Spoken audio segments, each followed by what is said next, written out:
सुप्रभात बच्चों, आज हम आपकी पाठ्य पुस्तक हिंदी के पाठ 15 का अध्ययन करेंगे, जिसका शीर्षक है अपठित गद्यांश।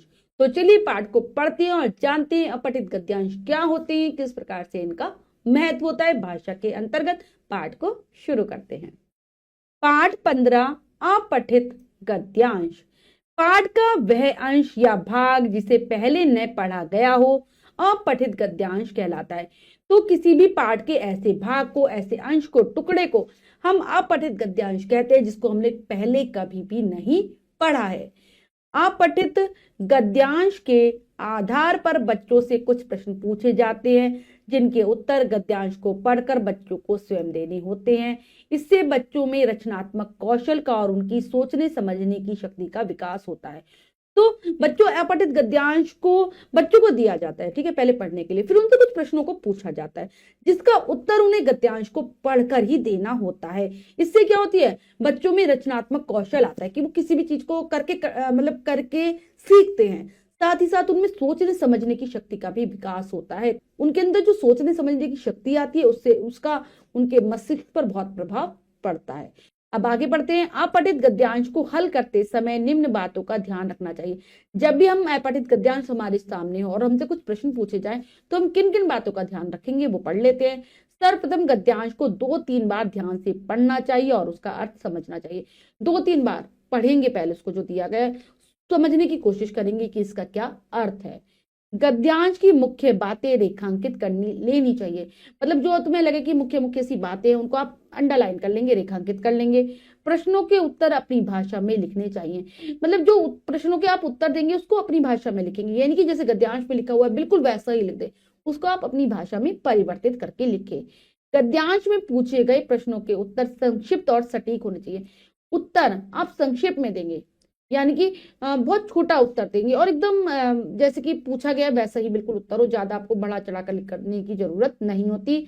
गद्यांश का शीर्षक संक्षिप्त एवं आकर्षक होना चाहिए। और अगर आपको बच्चों, और अगर आपसे कहा जाए कि आपको इसका एक शीर्षक बताना है, मतलब इसका एक नाम देना है, तो आप वो भी देंगे और ऐसा देंगे नाम बहुत छोटा सा हो और पढ़ते ही अच्छा लगे सामने वाले को।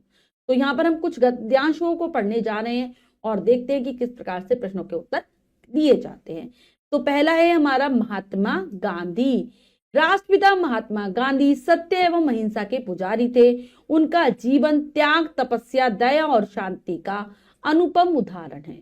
उन्हीं के नेतृत्व में हमारा राष्ट्र स्वतंत्र हुआ। उन्होंने जाति पाति, ऊंच नीच और धर्म के आधार पर किए जाने वाले भेदभाव एवं आडंबरों का जमकर विरोध किया। ठीक है।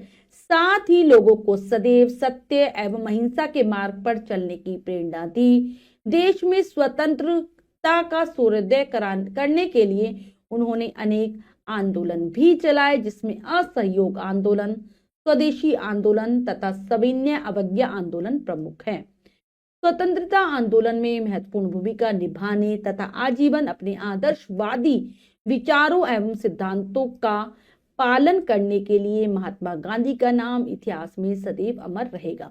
तो बच्चों, ये अपठित गद्यांश है जिसे आपने पहले नहीं पढ़ा। इसको आप 2-3 बार पढ़ोगे जब भी प्रश्नों के उत्तर देने होते हैं आपको, और फिर प्रश्न पढ़ते हैं और फिर उत्तर देते हैं। पहला प्रश्न है, सत्य एवं अहिंसा के पुजारी कौन थे? तो इसका तो आप आराम से ही दे सकते हैं। क्या है उत्तर?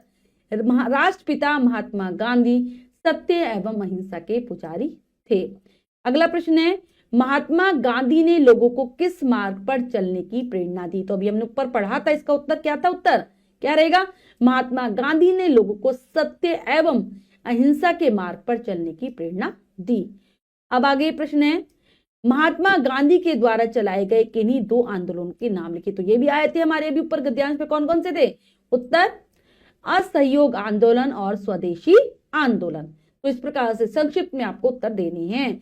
अगला प्रश्न है, क्या है प्रश्न? महात्मा गांधी का नाम इतिहास में क्यों अमर रहेगा? तो ये भी हमने ऊपर पढ़ा है, इसको हम अपनी भाषा में लिखेंगे। कैसे लिखेंगे? स्वतंत्रता आंदोलन में महत्वपूर्ण भूमिका निभाने तथा आजीवन अपने आदर्शवादी सिद्धांतों का पालन करने के लिए महात्मा गांधी का नाम इतिहास में सदैव अमर रहेगा। अगला प्रश्न है, उपरोक्त गद्यांश का उचित शीर्षक लिखिए। तो यहाँ पर तो महात्मा गांधी दे रखा है, आप अपने हिसाब से भी लिख सकते हैं। इसका उत्तर जैसे राष्ट्रपिता महात्मा गांधी इन्होंने दिया है, या फिर हम लिख सकते थे सत्य अहिंसा के पुजारी, ये भी दे सकते।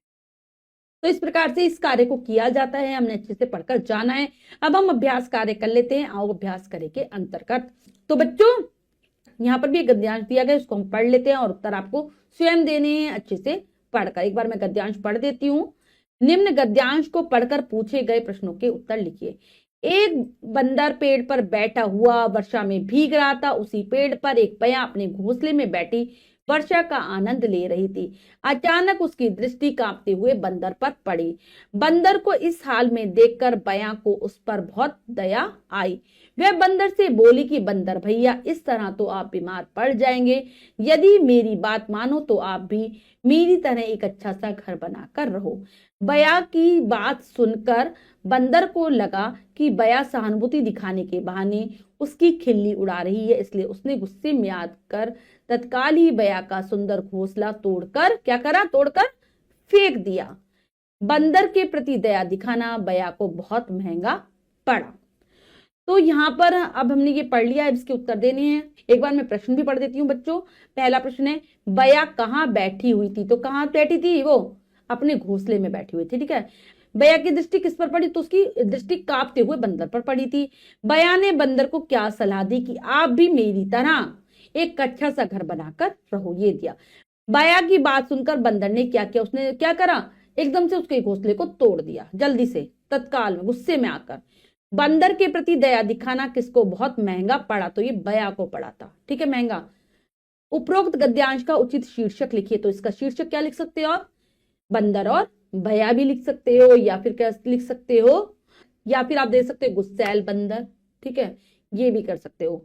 तो बच्चों शीर्षक आप अपने हिसाब से लिख सकते हैं, कुछ भी हो सकता है। मेरे हिसाब से तो बंदर और बया सबसे ठीक रहेगा, या फिर क्रोधी बंदर भी आप दे सकते हो। तो बच्चों ये कार्य हमने कर लिया है। अब जो मैंने आपको गद्यांश पढ़कर बताया है उसके उत्तर आपको स्वयं लिखने हैं अपनी अभ्यास पुस्तिका में सुंदर अक्षरों में। तो बच्चों आज हमने पाठ के माध्यम से आप पठित गद्यांश के विषय में जाना कि किस प्रकार से इसको हम बार बार पढ़ते हैं और फिर प्रश्नों के उत्तर दे देते हैं। आशा करती हूँ ये पाठ आपको बहुत अच्छे से समझ आ गया होगा। पाठ को फिर से जरूर पढ़ेंगे। मिलते हैं अगली कक्षा में नए पाठ के साथ। तब तक के लिए स्वस्थ रहिए, प्रसन्न रहिए। धन्यवाद।